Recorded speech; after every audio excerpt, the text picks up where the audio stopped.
আউযু বিল্লাহি মিনাশ শাইতানির রাজিম। বিসমিল্লাহির রহমানির রহিম। রব্বি আউযু বিকা মিন হামাযাতিশ শায়াতিন ওয়া আউযু বিকা রব্বি আইয়াহদুরুন। সবাইকে রাত্রিকালীন এই ধারাবাহিক পাঠে স্বাগত জানাই। সালাম এবং শুভেচ্ছা কাছের দূরের দৃশ্যের এবং অদৃশ্যের সবাইকে। আমরা ধারাবাহিকভাবে কোরআন পড়ছিলাম, সূরা ফাতিহা থেকে সূরা নাস পর্যন্ত পড়ব এই উদ্দেশ্য নিয়ে আমরা পড়াটি শুরু করেছিলাম।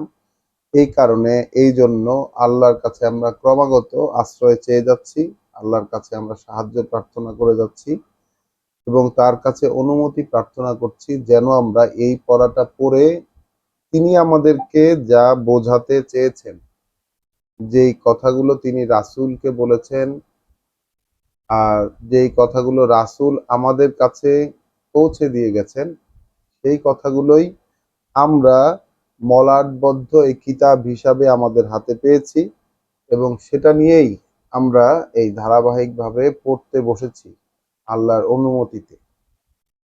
তো সেই ধারাবাহিক পড়ার গতকাল রাতে আমরা সূরা আহজাব সূরা আল আহজাবের আয়াত 40 পর্যন্ত পড়েছিলাম। আজকে আবার আমরা 38 আয়াত থেকে দুটো আয়াত পিছনে গিয়ে আমরা ওখান থেকে পড়া শুরু করব। চলুন শুরু করা যাক। পরম করুণাময় দয়ালু আল্লাহর পরিচয়।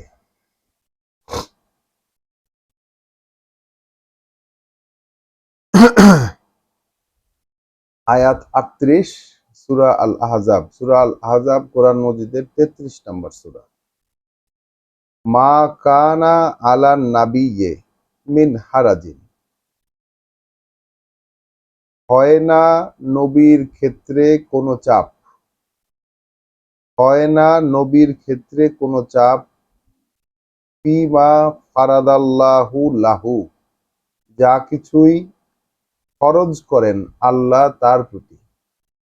তাহলে হয় না নবীর ক্ষেত্রে কোনো চাপ, তাহলে হয় না বার্তা বাহকের ক্ষেত্রে কোনো চাপ, কোনো প্রতিবন্ধকতা, যা কিছু আল্লাহ অবশ্য কর্তব্য করেন তার প্রতি, তাতে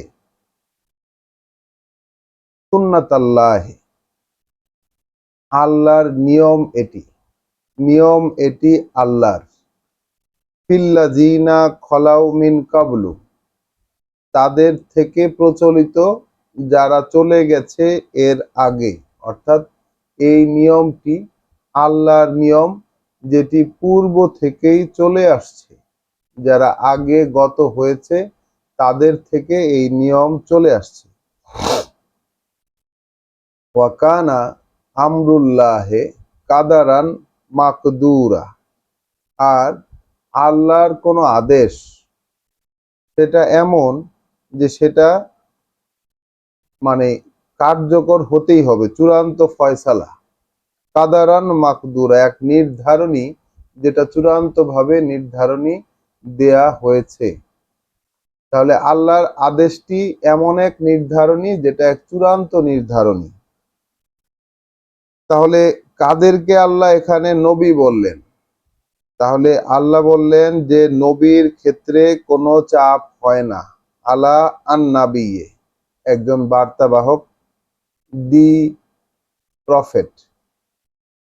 তাহলে প্রফেটের ক্ষেত্রে কোনো চাপ হয় না। এখন এই প্রফেট যিনি ছিলেন মুহাম্মদ রাসূলুল্লাহ, সেখান থেকে পরবর্তীতে বিষয়টা জেনারেলাইজ করে নিয়ে আসলেন আল্লাহ সাধারণের মধ্যে।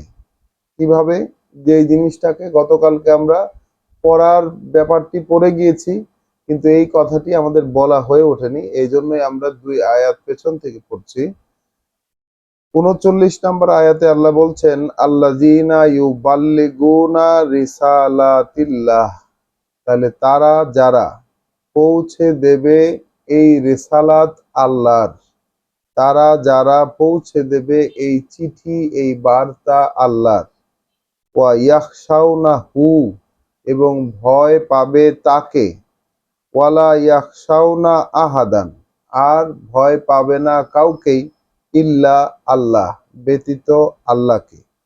তাহলে সেই কারা সেই নবী, কারা সেই নবুয়তের যোগ্য, বা কারা সেই নবুয়ত, এই যে নবী বললেন আল্লাহ, যে নবীর উপর আল্লাহ যা ফরজ করেছেন সেটা নবীর উপর কোনো চাপ তৈরি করে না, এটাই আল্লাহর নিয়ম। এখন এরা হচ্ছে তারা যারা পৌঁছে দেয় আল্লাহর বার্তা, যারা পৌঁছে দেয় আল্লাহর চিঠি, এবং ভয় পায় তাকে, আর ভয় পায় না তাকে ব্যতীত অন্য কাউকেই, অন্য কোনো একজনকে, আল্লাহকে ব্যতীত অন্য কোনো একজনকে। ওয়াকাফা বিল্লাহে হাসিবা, যেহেতু যেহেতু মানে যথেষ্ট আল্লাহই হিসাব নেওয়ার জন্য। তাহলে এটাও তারা জানে, এটাও তাদের কাছে গণ্য, যে হিসাব নেওয়ার জন্য আল্লাহই যথেষ্ট। যারাই কিনা, যাদেরকে আল্লাহ বলছেন যে যারা আল্লাহ রেসালাত পৌঁছে দেবে। ওকে, এরপর আবার চলে গেলেন মোহাম্মদ, অর্থাৎ নবীর একদম সরাসরি ব্যক্তি নবীর ক্ষেত্রে। মা কানা মোহাম্মাদুন, আর নন নন হন মোহাম্মদ, নন না না হন মোহাম্মদ, আবা আহাদিন মিন রিজালিকুম, পিতা একজনেরও তোমাদের মধ্যকার ব্যক্তিদের। তাহলে মোহাম্মদ নন তোমাদের মধ্যকার কোন ব্যক্তির পিতা। ওয়ালাকিন রাসূলা আল্লাহ, বরং বরং সে আল্লাহর বার্তাবাহক। ওয়া খাতামান নাবিয়্যিন, এবং নবীদের খতম, অর্থাৎ যারা বার্তাবাহক, যারা যারা নির্বাচিত, আমরা যদি এভাবে বলি যে নির্বাচিত ব্যক্তি, আল্লাহ কর্তৃক পূর্ব নির্বাচিত নির্ধারিত যারা ব্যক্তি, তাদের শেষজন, এভাবেও বলতে পারি যে নবীদের সিল মোহর। এখানে সিল মোহর বলতে খতম শব্দটি দুটি দিকে যায়। খতম শব্দটি দুটি দিকে যায়, একটি হচ্ছে শেষ বা বন্ধ, রাস্তার বন্ধ হয়ে যাওয়া রাস্তা। দুই হচ্ছে পরিচয়বাহী। তাহলে নবীদের পরিচয়বাহী, আবার নবীদের শেষজন। ওয়া কানা আল্লাহু বিকুল্লি শাইইন আলিম, আর আল্লাহ হলেন সকল কিছু সম্পর্কে, প্রত্যেকটা জিনিস সম্পর্কে খুব ভালো করে জানেন। আয়াত 41, ইয়া আইয়ুহাল্লাযীনা আমানু, ওহে যারা বিশ্বাস এনেছো, ইযকুরু আল্লাহা যিকরান কাসীর, আলোচনা করো, স্মরণ করো আল্লাহর স্মরণ অনেক বেশি করে। তাহলে স্মরণ করো, আলোচনা করো আল্লাহর স্মরণ, আলোচনা অনেক বেশি করে। ওয়াসাব্বিহুহু, এবং উচ্চকিত করো তাকে, বা নিত্যকার কর্ম করে যাও তার, অর্থাৎ তিনি যে কর্মগুলো এই স্মরণের মাঝে তার দেওয়া যেসব কাজ পাবে করে যাও, সেগুলো বুকরাতান ওয়া আসিলা, সকালে এবং সন্ধ্যায়। হুয়াল্লাযী, সেই তিনিই তো, ইউসাল্লি আলাইকুম, সেই তিনিই তো, ইউসাল্লি আলাইকুম, সংযোগ সাধন করেন তোমাদের সাথে, তোমাদের প্রতি, বা তোমাদের ওপর, বা তোমাদের ক্ষেত্রে। সেই তিনিই তো সংযোগ সাধন করেন তোমাদের ক্ষেত্রে, তোমাদের ওপর। ওয়া মালাইকাতুহু, এবং সংযোগ সাধন করে তার ফেরেশতারাও। লিইউখরিজাকুম মিনাজ জুলুমাতি ইলান নূর, যেন বের করে আনতে পারেন তোমাদেরকে ওই পুঞ্জীভূত অন্ধকার থেকে আলোর দিকে। তাহলে এইখানে একটি আয়াত আমরা পড়ছি, যার সাথে পরবর্তী একটি আয়াতের মিল আমরা পাবো। সেখানে গিয়ে আমরা আরো ডিটেলস একটু কথা বলার প্রয়োজন পড়বে। আমরা এই আয়াতটিকে মনে রাখবো এবং নোট করে রাখবো। সূরা আল আহজাবের 43 নম্বর আয়াত পড়ছি। হুয়া আল্লাযী ইউসাল্লি আলাইকুম ওয়া মালাইকাতুহু, সেই তিনি অর্থাৎ আল্লাহ, ইউসাল্লি আলাইকুম তোমাদের উপর তিনি সাল্লে করেন, তোমাদের উপর তিনি সল্লে করেন, তার মানে তোমাদের উপর তিনি সংযোগ সাধনে যা প্রয়োজন করণীয় সেগুলো তিনি করেন। ওয়া মালাইকাতুহু, এবং পরে তার ফেরেশতারাও, লিইউখরিজাকুম, যেন বের করে আনা যায় তোমাদেরকে, মিনাজ জুলুমাতে ইলান নূর, পুঞ্জীভূত অন্ধকার থেকে আলোর দিকে। ওয়া কানা বিল মুমিনিনা রহিমা, আর কারণ তিনি হন এমন যে বিশ্বাসীদের প্রতি তিনি করুণাময়, বিশ্বাসীদের প্রতি তিনি করুণাময়। তাহিয়াতুহুম ইয়াউমা ইয়ালকাউনাহু, তাহলে যেদিন তার সাথে সাক্ষাৎ হবে, মুখোমুখি হবে, সেদিন সম্ভাষণ হবে তার, যেদিন তার সাথে তারা সাক্ষাৎ করবে, মানে তোমরা যেদিন অর্থাৎ বিশ্বাসীরা যেদিন তার সাথে সাক্ষাৎ করবে, সম্ভাষণ হবে তার সালামুন, সম্ভাষণ হবে কি শান্তির বার্তা।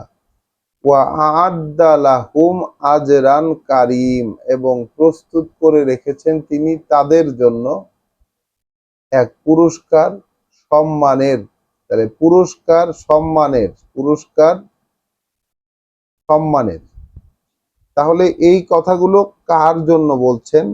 এই কথাগুলো বলছেন আমরা যে গতকালকে রাতে 35 নাম্বার আয়াতে পড়েছিলাম, যারা মুসলিমিন ওয়াল মুসলিমাত, অর্থাৎ যারা আল্লাহর আদেশের প্রতি, আল্লাহর বাণী ও বার্তার প্রতি সমর্পিত পুরুষ এবং নারী, ওয়াল মুমিনিন ওয়াল মুমিনাত, যারা বিশ্বাসী গ্রাহ্যকারী পুরুষ এবং নারী, ওয়াল কানিতিন ওয়াল কানিতাত, অনুগত পুরুষ এবং নারী, ওয়াস সাদিকিন ওয়াস সাদিকাত, সত্যায়ন করা, সত্য করে দেখানো পুরুষ এবং সত্য করে দেখানো নারী, ওয়াস-সাবিরিনা ওয়াস-সাবিরাত, অবিচল ভাবে পথ চলা পুরুষ এবং অবিচল ভাবে পথ চলা নারী, ওয়াল খাশিইনা ওয়াল খাশিআত, বিনীত পুরুষ এবং বিনয়ী নারী, ওয়াল মুতাসাদ্দিকিনা ওয়াল মুতাসাদ্দিকাত, সদাকা দানকারী পুরুষ এবং সদাকা দানকারী নারী, ওয়াস-সাইমিনা ওয়াস-সাইমাত, কৃচ্ছ্রতা সাধনকারী পুরুষ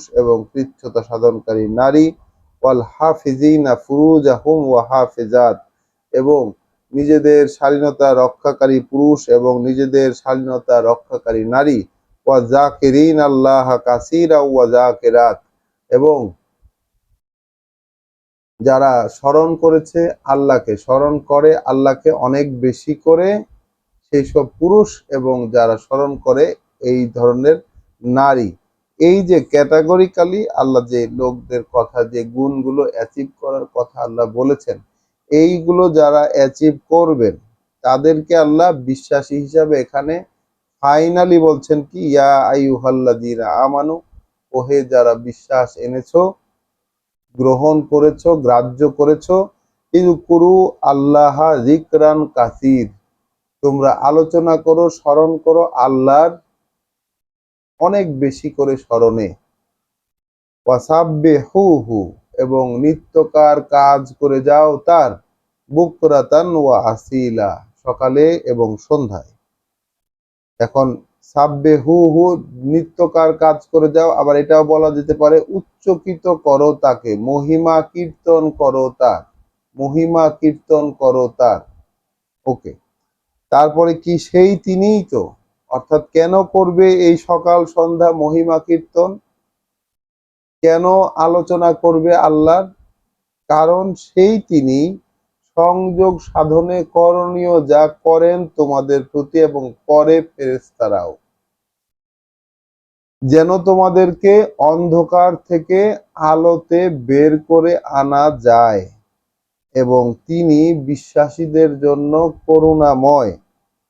এবং যেদিন তার সাথে তাদের দেখা হবে, যেদিন তার সাথে তাদের মুখোমুখি হবে, সেদিন তার সম্ভাষণ হবে সালাম, এবং তাদের জন্য এক পুরস্কার, আজরান কারিম, এক এক সম্মানের পুরস্কার তাদের জন্য তিনি তৈরি করে রেখেছেন। আয়াত ৪৫, সূরা আল আহজাব। ইয়া আইয়ুহান নাবিয়্যু, ওহে নবী, ওহে নবী, ইন্না আরসালনাকা শাহিদান, আমরা পাঠিয়েছি তোমাকে, আমরাই পাঠিয়েছি তোমাকে একজন একজন সাক্ষী, আমরাই পাঠিয়েছি তোমাকে একজন সাক্ষী, ওয়া মুবাশশিরান, একজন সুসংবাদদাতা, ওয়া নাযীর, এবং একজন সাবধানকারী করে, ওয়া দাইয়ান ইলা আল্লাহ, এবং আহ্বানকারী একজন আল্লাহর দিকে, বিইজনিহি, তারই অনুমতি ক্রমে। তাহলে ওহে নবী, আমরাই পাঠিয়েছি তোমাকে একজন সাক্ষ্যদাতা, একজন সুসংবাদ দাতা, একজন সাবধানকারী, এবং আল্লাহর দিকে একজন আহ্বানকারী হিসাবে তার অনুমতিতে, ওয়া সিরাজাম মুনীরা, এবং একজন উজ্জ্বল প্রদীপ হিসাবে, একজন উজ্জ্বল প্রদীপ হিসাবে। তো সিরাজান মুনীর, এই বিষয়টি আহ সূর্যের ক্ষেত্রে বলা হয় সাধারণত উজ্জ্বল প্রদীপ। তো রাসূল, নবীকে, নবী যিনি, যিনি নবী মোহাম্মদ রাসূলুল্লাহ, তার ক্ষেত্রে আল্লাহ বলছেন যে একজন একজন উজ্জ্বল প্রদীপ হিসাবে পাঠিয়েছি, এবং তার মূল কাজ হচ্ছে, প্রথম ১ নাম্বার সাক্ষী দেওয়া, ২ নাম্বার সুসংবাদ দেওয়া, ৩ নাম্বার সাবধান করা, ৪ নাম্বার আল্লাহর দিকে আহ্বান জানানো। তো এই ৪টি মিলে তিনি হচ্ছেন একজন উজ্জ্বল প্রদীপ।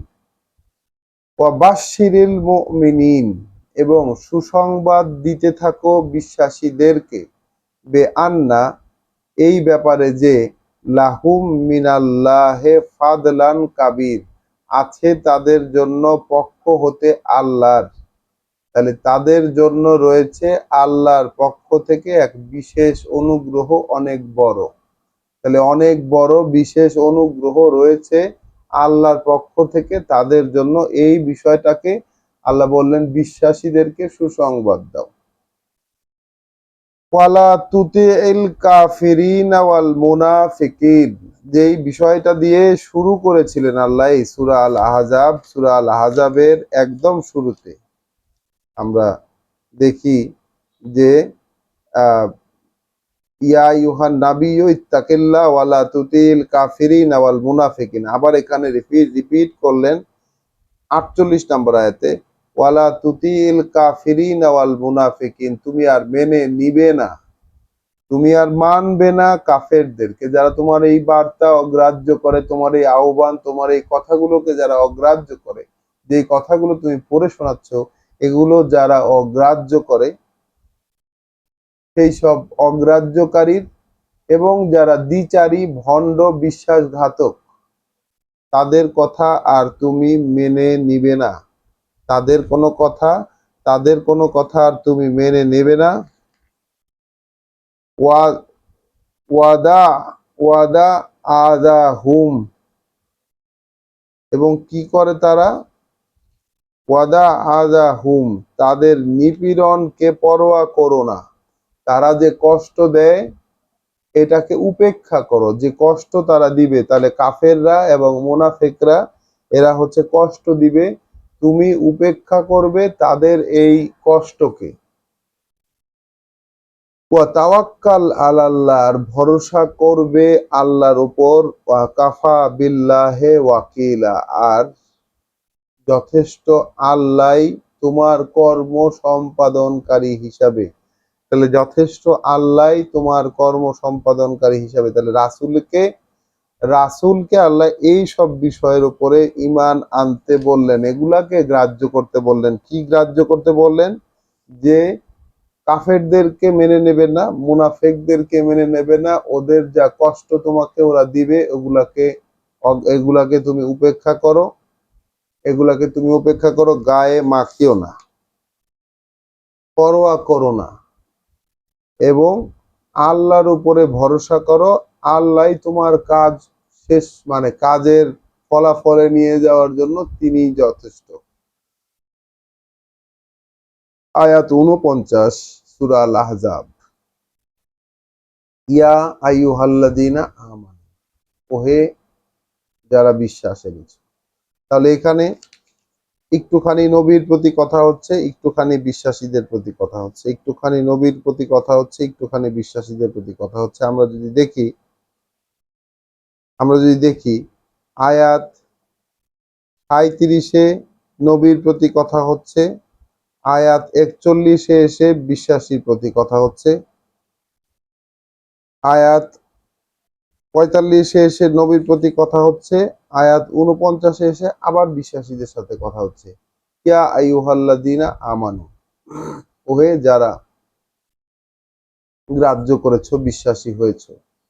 ইযা নাকাহতুমুল মুমিনাতে, যখন তোমরা বিবাহ করবে বিশ্বাসীদেরকে, যখন তোমরা বিবাহ করবে বিশ্বাসী কোনো মহিলাকে, সুম্মা তাল্লাকতুমুহুন্না, তারপর তালাক দিয়ে দেবে তাদেরকে, মিন কাবলে আন তামাসসুহুন্না, তাদেরকে ছোঁয়ার আগে, তাদেরকে স্পর্শ করার আগে যদি তালাক দিয়ে দাও তাদেরকে, ফামা লাকুম আলাইহিন্না মিন ইদ্দাতিন, তাহলে থাকবে না তোমাদের জন্য তাদের ব্যাপারে কোনো, মানে সময়কাল পূর্ণ করার ব্যাপার, তাদ্দুনাহা, যেটা তারা পূর্ণ করার দাবি করতে পারে। তোমরা দাবি করতে পারো এরকম পূর্ণ করার কোনো সময় তাদের থাকবে না,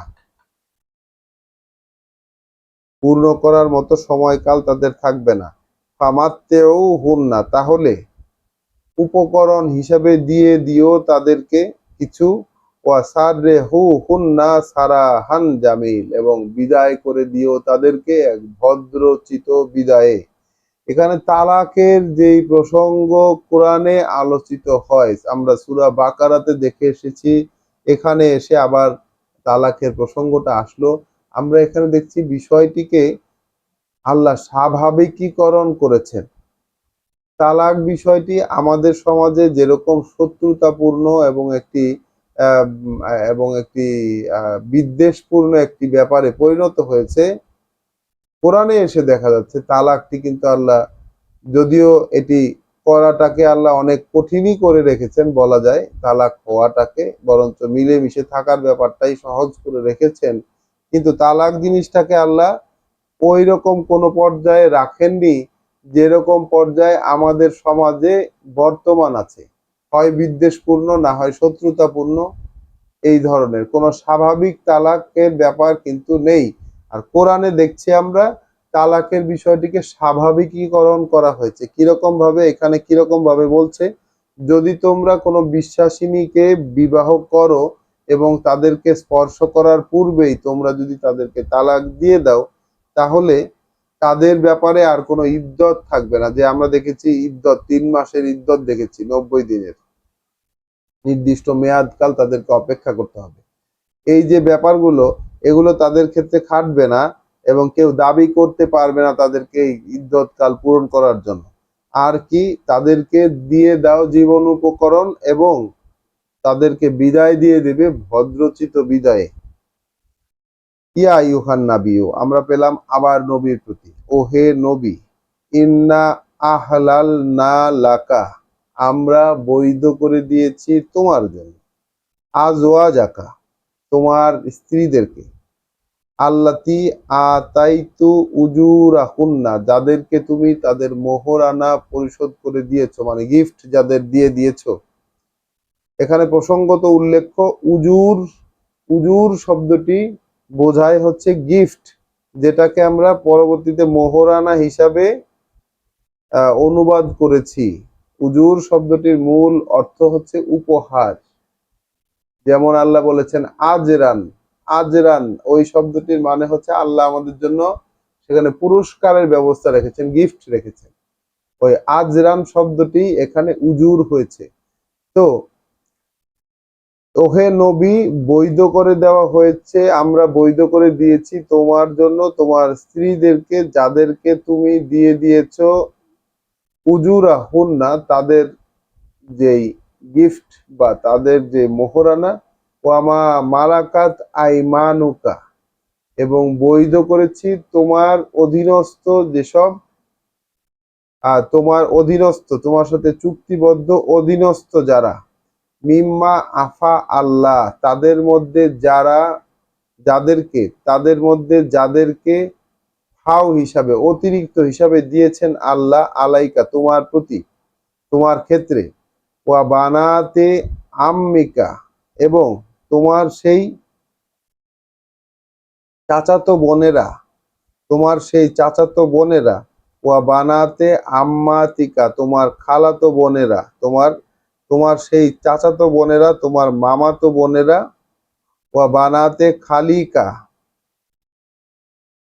ফুফাতো বোনেরা, ওয়া বানাতে খালাতিকা, অর্থাৎ চাচাতো বোনেরা, ফুফাতো বোনেরা, মামাতো বোনেরা।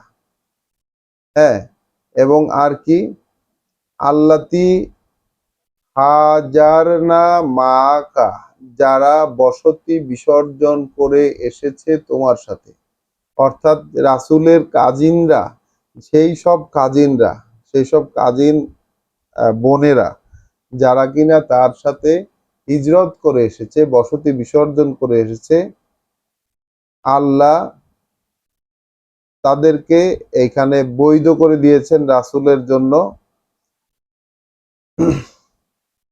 ওয়া ইমরা আতান মুমিনাতান, এবং সেই সব মুমিন বিশ্বাসী নারী, সেই সব বিশ্বাসী নারী, ইন ওয়াহাবাত নাফসাহা, ইন ওয়াহাবাত নাফসাহা লিন নাবিয়ে, সে যদি নিজেকে উপহার হিসাবে, নিজেকে উপহার হিসাবে সোপর্দ করে নবীর জন্য, ইন আরাদান নাবিয়্যু আন ইয়াস্তানহিক, আন ইয়াস্তানকি হাহা, এবং যদি যদি নবী ইচ্ছা করেন যে তাকে বিয়ে করবেন।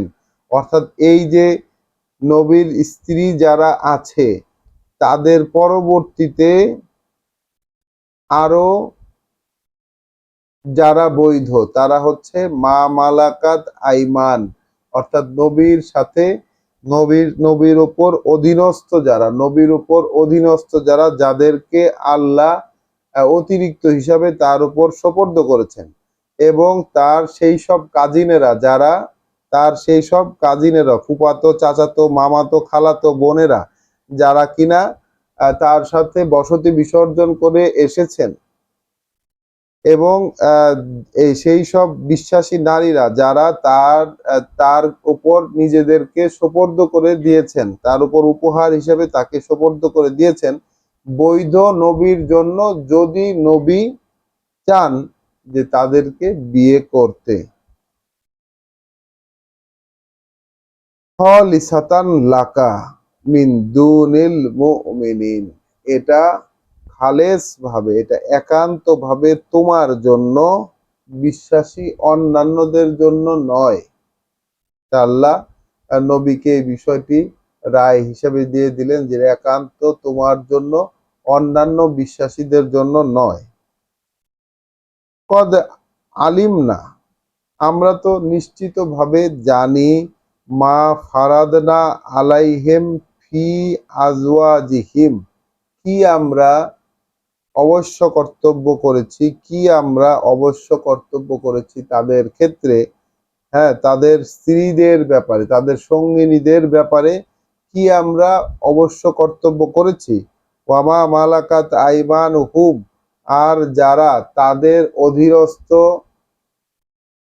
চুক্তিবদ্ধ, আর যারা তাদের অধীনস্থ চুক্তিবদ্ধ, লেকাই লা ইয়াকুনু আলাইকা হারাজুন, তাহলে এই ব্যাপারটা তোমার ক্ষেত্রে বিশেষ হিসাবে দিয়েছি যেন তোমার ওপর কোনো চাপ না থাকে, যেন তোমার উপর কোনো চাপ না থাকে। ওয়া কানা আল্লাহু গাফুরান রাহিমা, আর আল্লাহ তিনি হচ্ছেন গাফুরান রাহিমা, ক্ষমাশীল, দয়াময়।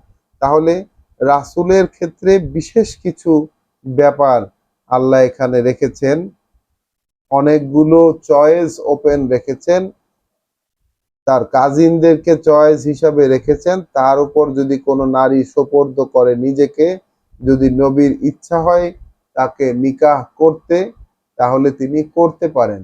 আর বিশ্বাসীদের ক্ষেত্রে যা পূর্বেই বলে দেওয়া হয়েছে সেইখানে, সেইটা আমরা সূরা নিসাতে গেলে পেয়ে যাব, আমি এখন আর সেখানে যাচ্ছি না। তো বিশ্বাসীদের কে কাকে কাকে বিয়ে করতে পারবে আর কাকে পারবে না। আচ্ছা, 51 নম্বর আয়াত, সূরা আল আহজাব। তুরজি মান তাশাউ, এখতিয়ার দেওয়া হচ্ছে তোমাকে, এখতিয়ার দেওয়া হলো তোমাকে, তুমি যাকে ইচ্ছা, তুরজি মান তাশাউ, যাকে ইচ্ছা সরিয়ে রাখো, মিনহুন্না, ওয়া তুই ইলাইকা মান তাশা, আবার যাকে চাও তুমি তোমার নিজের সঙ্গে রাখতে পারো। মিম্মাত মিম্মান আজালতা, মিম্মান আজালতা ফালা জুনাহা আলাইকা, এ ব্যাপারে দোষ নেই, যাকে এই যে তুমি দূরে সরিয়ে রাখলে বা নিজের কাছে রাখলে, এ ব্যাপারে দোষ নেই। যালিকা আদনা আন তাকাররা আয়ুনুহুন্না, এটাই নিকটতর, আশা করা যায় যে এটাই নিকটতর, যে তারা তাদের চক্ষু এতে শীতল থাকবে। অর্থাৎ কাউকে তুমি কখনো কাছে টেনে নেবে, কাউকে তুমি কিছুটা দূরত্ব অবলম্বন করবে, এতে পর্যায়ক্রমে তাদের আশা করা, আল্লাহ বলছেন আশা করা যায় এতে এটাই নিকটতর, যে তাদের চোখ, তাদের চোখ এর দ্বারা শীতল থাকবে, তাদের চোখ শীতল থাকবে। ওয়ালা ইয়াহজান্না, এবং তারা দুশ্চিন্তাগ্রস্ত হবে না। ওয়া ইয়ার দাইনা বিমা আতাইতাহুন্না, এবং খুশি থাকবে তারা যা কিছুই তুমি দেবে তাদেরকে, কুল্লুহুন্না, তাদের প্রত্যেককে। ওয়াল্লাহু ইয়ালামু, আল্লাহ খুব ভালো করে জানেন, মা ফি কুলুবিকুম, কি আছে তোমাদের অন্তরে, আল্লাহ খুব ভালো করেই জানেন কি আছে তোমাদের অন্তরে। ওয়া কানাল্লাহু, যেহেতু আল্লাহ হচ্ছেন এমন, আলিমান হালিমা, তিনি জানেন এবং তিনি পরম ধৈর্যশীল। তাহলে রাসূল তার ব্যক্তিগত জীবন কিভাবে কাটাবেন, কাকে বিয়ে করতে পারবেন, কার সাথে থাকবেন, কার সাথে থাকবেন না, এই সংক্রান্ত বিধিবদ্ধ বিধান আল্লাহ দিয়ে দিলেন, এবং এক্ষেত্রে অনেকটা তার উপর স্বাধীনতা এবং শিথিলতা আল্লাহ রাখলেন ব্যক্তিগত পছন্দের উপর ভিত্তি করে। তবে বেসিক যে রুলস রেগুলেশন সেটা তিনি এখানে বলে দিলেন। ওয়ালা ইয়াহিল্লু লাকা, আর আর নয় হালাল তোমার জন্য। তাহলে এখানে কোনটা হালাল নয় সেটাও আল্লাহ বলছেন, হালাল নয় তোমার জন্য আন নিসাউ মিন বাদু, এর পরে আর কোনো মহিলা, তাহলে হালাল নয় তোমার জন্য এর পরে আর কোনো মহিলা। ওয়ালা আন তাবাদ্দালা বিহিন্না মিন আজওয়াজিন, এবং এই এদের স্থানে, এদের স্থলে অপর কোন স্ত্রী গ্রহণ করাও আর বৈধ হবে না। ওয়ালাউ আজাবাকা হুসনুহুন্না, যদিও তোমাকে মুগ্ধ করে তাদের হুসন, তাদের সৌন্দর্য, তাদের রূপ, তোমাকে মুগ্ধ যদিও করে, তাহলে রাসূলকে মুগ্ধ করতো। আল্লাহ সেই বেড়া দিয়ে দিলেন সে জায়গায় যে তোমাকে আর যদি কেউ মুগ্ধ করেও সেটা তোমার জন্য বৈধ হবে না।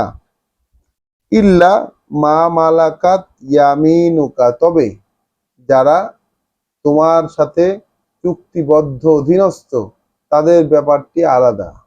তাহলে তাদের ক্ষেত্রে ওই বিয়ে চুক্তিবদ্ধ অধীনস্থ যারা, তাদের যারা যারা নির্ভরশীল রাসূলের উপর অধীনস্থ চুক্তিবদ্ধ নির্ভরশীল যারা, তাদের ক্ষেত্রটা আল্লাহ আগেই উল্লেখ করেছেন। ওদের ব্যাপারটা খোলা রাসূলের কাছে, এবং ওদের ব্যাপারটিতেও বিবাহ করতে হবে।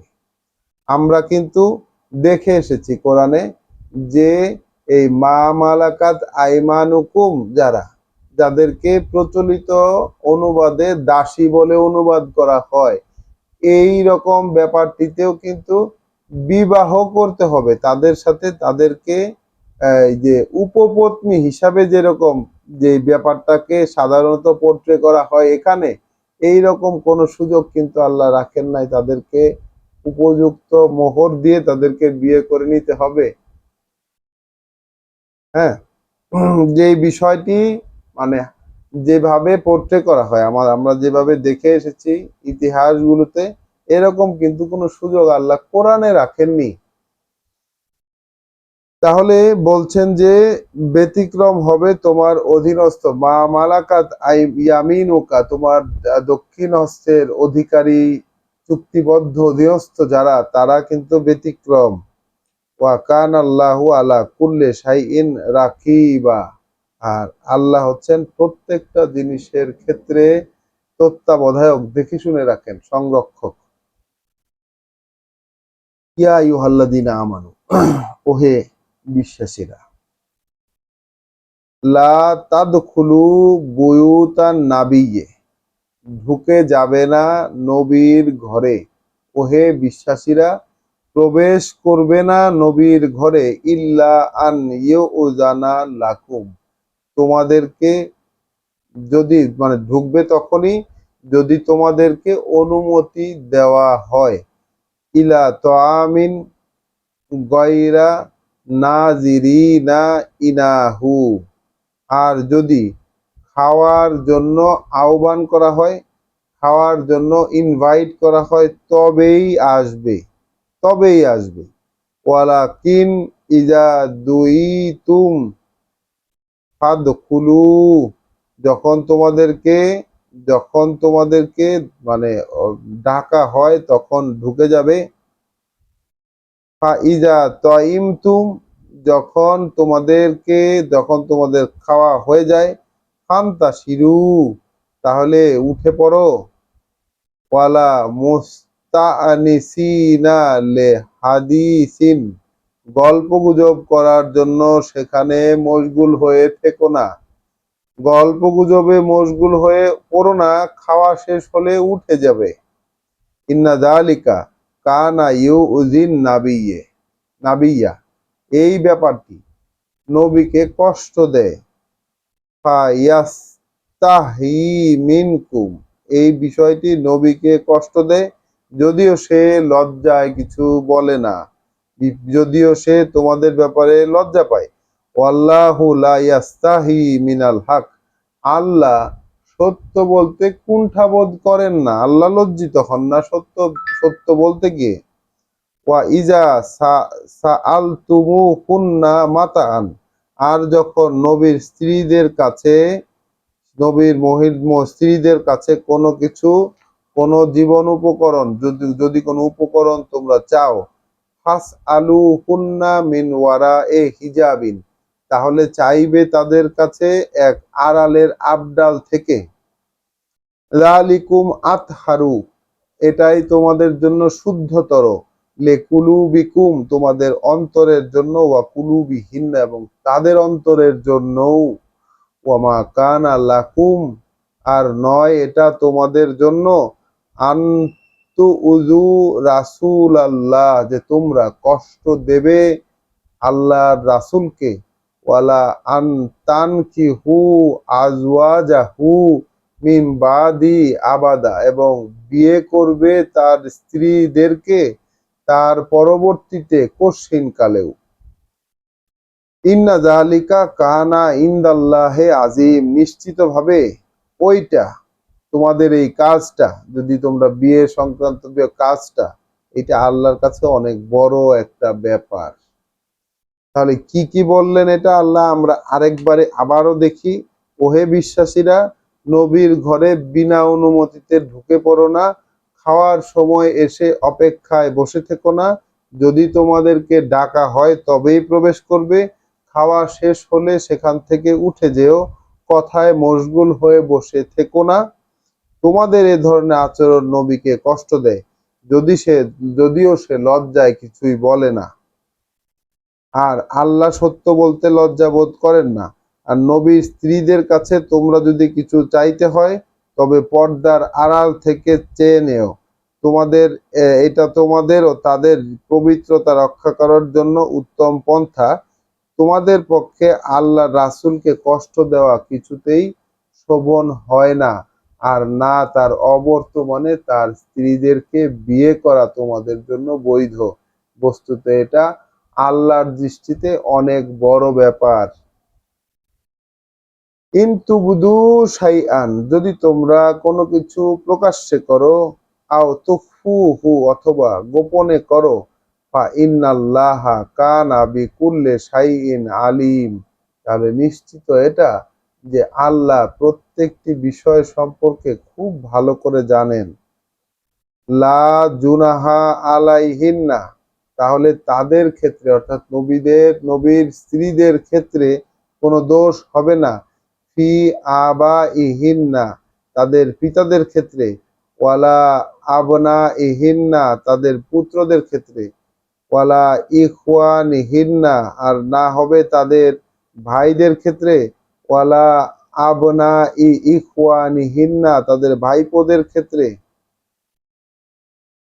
ওয়ালা আবনা এ আখাওয়াতিহিন্না, তাদের ভাগ্নেদের ক্ষেত্রে, ওয়ালা ওয়ালা নিসা ইহিন্না, তাদের সাধারণ মহিলাদের ক্ষেত্রে, ওয়ালা মা মালাকাত আইমানুহুন্না, এবং না তাদের অধীনস্থ সেই সব মহিলাদের ক্ষেত্রে, অধীনস্থ চুক্তিবদ্ধ মহিলাদের ক্ষেত্রে, এটা তাদের ক্ষেত্রে দোষ হবে না। মানে তাদের ঘরে আসা যাওয়ার ব্যাপারে কারা এক্সেমশন প্রাপ্ত, কারা ছাড় প্রাপ্ত, তাদের ক্ষেত্রে বলে দেওয়া হলো যে এদের ক্ষেত্রে আসা যাওয়া করলে কোনো দোষ নাই। ওয়াত্তাকিন আল্লাহ, তারা যেন সচেতন ভাবে ভয় পায় আল্লাহকে। ইন্নাল্লাহা কানা আলা কুল্লি শাইইন শাহিদ, নিশ্চয়ই আল্লাহ হচ্ছেন এমন, প্রত্যেকটি জিনিস তিনি পর্যবেক্ষণ করেন, উপস্থিত থেকে পর্যবেক্ষণ করেন। এবার আমরা সেই আয়াতটির কাছে পৌঁছেছি, যে আয়াতটি আমরা ৪৩ নম্বর আয়াতের প্রেক্ষিতে বিবেচনা করব। ৪৩ নম্বর আয়াতটি আমরা আবারও পড়ে নেই। হুয়া আল্লাজি, সেই তিনি, ইউসাল্লি আলাইকুম, তোমাদের প্রতি তিনি সংযোগ সাধনে প্রয়োজনীয় যা কিছু করেন, ওয়া মালাইকাতুহু, এবং করেন তার ফেরেশতারাও, লিইউখরিজাকুম মিনাজ জুলুমাতি ইলান নূর, যেন বের করে আনা যায় তোমাদেরকে অন্ধকার থেকে আলোর দিকে। ওয়া কানা বিল মুমিনিনা রহিমা, যেহেতু তিনি বিশ্বাসীদের জন্য করুণাময়। ৫৬ নম্বর আয়াতে এসে রাসূলের ক্ষেত্রেও প্রায় একই ধরনের একটি কথা বলা হচ্ছে বিশ্বাসীদেরকে জড়িয়ে।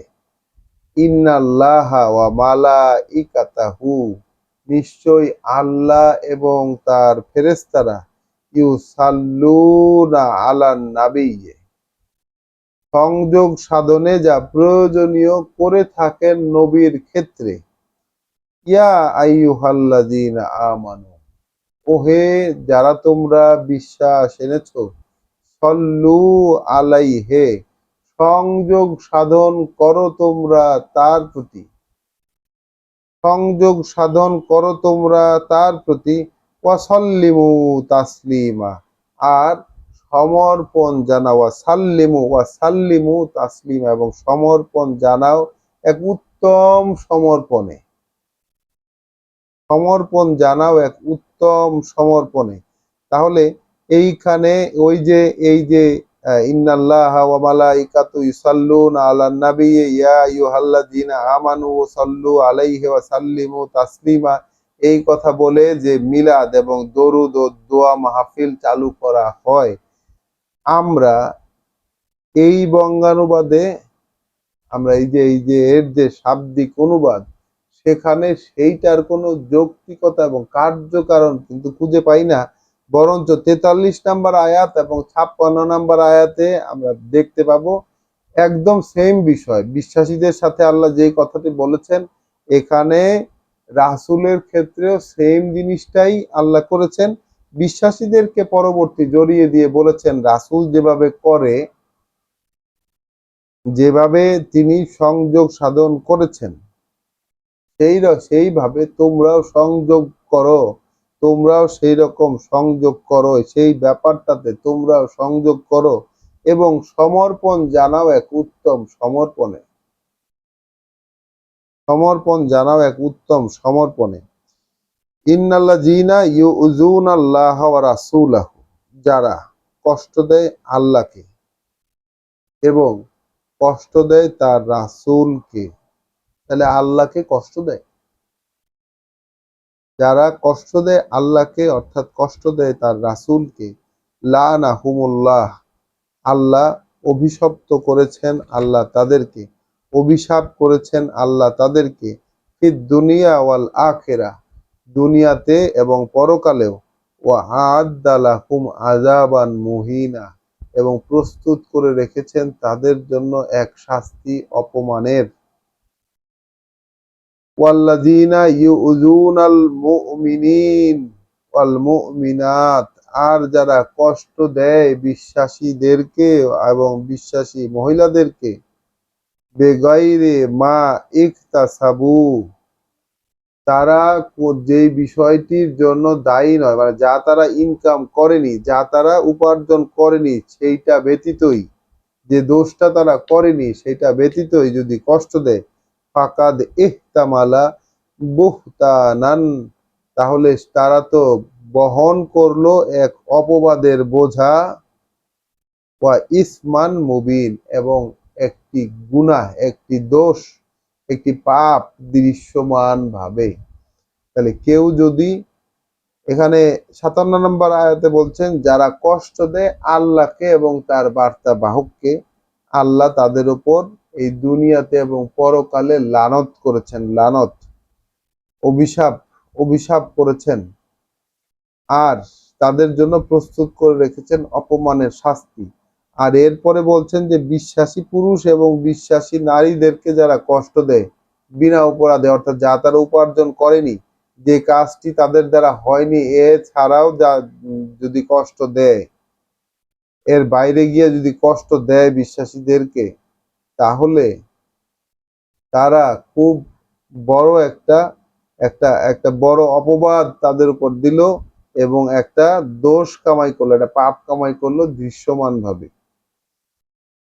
তো আমরা আজকের আমাদের পড়া এই জায়গায় আমরা থামাবো। 58 নম্বর আয়াত সূরা আল আহজাব। আমরা আজকের পড়ায় আমরা দেখলাম যে বিষয়গুলোকে, সেটি হচ্ছে আল্লাহ নবীর কাজটাকে জনগণের জন্য সাধারণের পর্যায়ে নামিয়ে এনেছেন আয়াত 39-এ।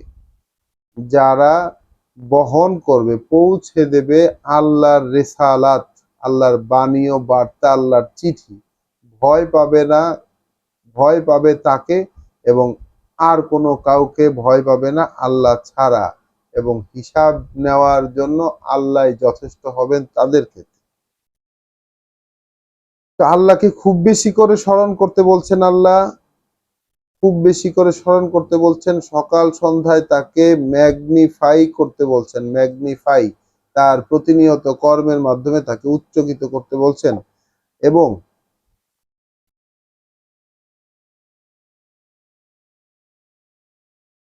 এবং সাল্লি, সেখানে আবার আল্লাহ বলেছেন যে আল্লাহ তিনি তো, কেন তোমরা এত ম্যাগনিফাই করবা তাকে সকাল সন্ধ্যা, কেন তোমরা এত আলোচনা করবা, আল্লাহর অনেক বেশি করে স্মরণ কেন করবা? কারণ তিনি সংযোগ দেন তোমাদের সাথে, ওই বিষয়টার মালিক তিনি, সংযোগকর্তা তিনি, এবং সংযোগকর্তা তার ফেরেশতারা তোমাদেরকে অন্ধকার থেকে আলোতে বের করে আনতে চান, তাই তিনি করুণাময়। এবং তারপরে নবীর সাথে কথা বলেছেন, আবার বিশ্বাসীদের সাথে কথা বলেছেন, আবার নবীর সাথে কথা বলেছেন, আবার বিশ্বাসীদের সাথে কথা বলেছেন। তো বিশ্বাসীদের সাথে বলেছেন কি, তালাকের ক্ষেত্রটাতে, যে বিশ্বাসী মহিলাদেরকে বিয়ে করে স্পর্শ করার আগে যদি তালাক দিয়ে দাও তাহলে ইদ্যতের ব্যাপারটি নেই, এবং তাদেরকে কিছু জিনিস দিয়ে ভদ্রচিত ভাবে বিদায় করে দাও। এরপরে আবার রাসূলকে বলেছেন তার সাথে বিয়ে করার জন্য কাকে কাকে আল্লাহ হালাল করেছেন, এবং আহ স্ত্রীদের সাথে রাসূল কি ভাবে জীবন যাপন করবেন, যেহেতু তার একাধিক স্ত্রী, সেই একাধিক স্ত্রীদের মধ্যে কিভাবে তিনি মেইনটেইন করবেন এটি আল্লাহ শিখিয়ে দিয়েছেন তাকে, ব্যক্তির উপর কিন্তু রাখেন না। এই জন্য আল্লাহ বলছেন যে রাসূলের আল্লাহ নাজিল করেছেন, আল্লাহ নাজিল করেছেন এই বিষয়গুলোকে পৌঁছে দিতে। আমরা সূরা আহ সূরা ৭ নাম্বার সূরা আরাফের একদম শুরুতে দেখে এসেছি, এখানে একটু না বলে পারছি না, যে আল্লাহ বলেছেন ২ নাম্বার আয়াতে, কিতাবুন উনজিলা ইলাইকা, একখানা কিতাব নাজিল করেছি তোমার প্রতি, ফালা ইয়াকুন ফি সদরিকা হারাজুন, যেন না হয় তোমার বুকে যেন না হয় কোনো চাপ। তাহলে কিতাব নাজিল করেছি এই কারণে যে তোমার বুকে যেন কোনো চাপ না হয়, মিনহু, এই নাজিলের কারণে, লেতুনজিরা বিহি, যেন সাবধান করো তুমি এটা দিয়েই, ওয়াজিকরা লিল মুমিন, এবং এটা স্মরণের একটা বিষয় হয়ে দাঁড়ায়, স্মরণের একটা বিষয় হয়ে দাঁড়ায়, পাঠের একটা বিষয় হয়ে দাঁড়ায় বিশ্বাসীদের জন্য। তাহলে রাসূলের এই জায়গায় এসে আমরা দেখতে পাচ্ছি একদম তার ব্যক্তিগত জীবন কিভাবে মেইনটেইন করবেন সেইটার আদেশ পর্যন্ত আল্লাহ দিয়ে দিয়েছেন, এবং রাসূলের স্ত্রীরা কিরকম হবে এই ব্যাপারটাও বলে দিয়েছেন। আবার বিশ্বাসীদের ক্ষেত্রে আসছে যে নবীর ঘরে ঢোকার আদব কি, থাকার আদব কি, বের হয়ে যাওয়ার আদব কি, স্ত্রীদের কাছ থেকে চাওয়ার আদব কি, এগুলো সব কিভাবে কি করতে হবে এইটা আল্লাহ শিখিয়ে দিয়েছেন পুঙ্খানুপুঙ্খভাবে। আর নবীর স্ত্রীদের ঘরে কারা আসতে পারবে, কারা যেতে পারবে, এই বিষয়টাকে পুঙ্খানুপুঙ্খ রূপে আল্লাহ বলে দিয়েছেন। নবীর স্ত্রীদের ঘরে কারা আসবে কারা যাবে এই বিষয়টিকে পুঙ্খানুপুঙ্খ রূপে বলে দিয়েছেন। এরপরে আমরা আবার নবীর প্রতি আল্লাহ সেই সংযোগ সাধনে করণীয় যা কিছু করেন ফেরেশতারাও করেন, তাই বিশ্বাসীদেরকে বলেছেন তোমরাও একই রকম ভাবে বিষয়টার সাথে সংযুক্ত হও এবং সমর্পণ জানাও উত্তম সমর্পণে। আল্লাহকে এবং তার রাসূলকে যারা কষ্ট দিবে তাদের পরিণতি জানিয়েছেন, যারা মুমিনদেরকে কষ্ট দিবে তাদের পরিণতিও আল্লাহ জানিয়েছেন। তো আজকে এই যে ৫৮ নম্বর আয়াত পর্যন্ত আমরা পড়লাম, পড়া এই পর্যন্তই। আজকে আমরা আল্লাহর কাছে অনুমতি চাই এবং প্রার্থনা করি যেন তিনি আমাদেরকে তার করুণা দিয়ে ধন্য করেন, যেন আমাদেরকে তার কথাগুলো বুঝে নেওয়ার জন্য যে পরিমাণ চিন্তা ভাবনা আমাদের করা দরকার সেটির অনুমতি যেন তিনি আমাদেরকে দেন। রব্বানা লা তুজিগ কুলুবানা বাদা ইজ হাদাইতানা ওয়া হাব লানা মিন লাদুনকা রাহমা ইন্নাকা আনতাল ওয়াহ্হাব।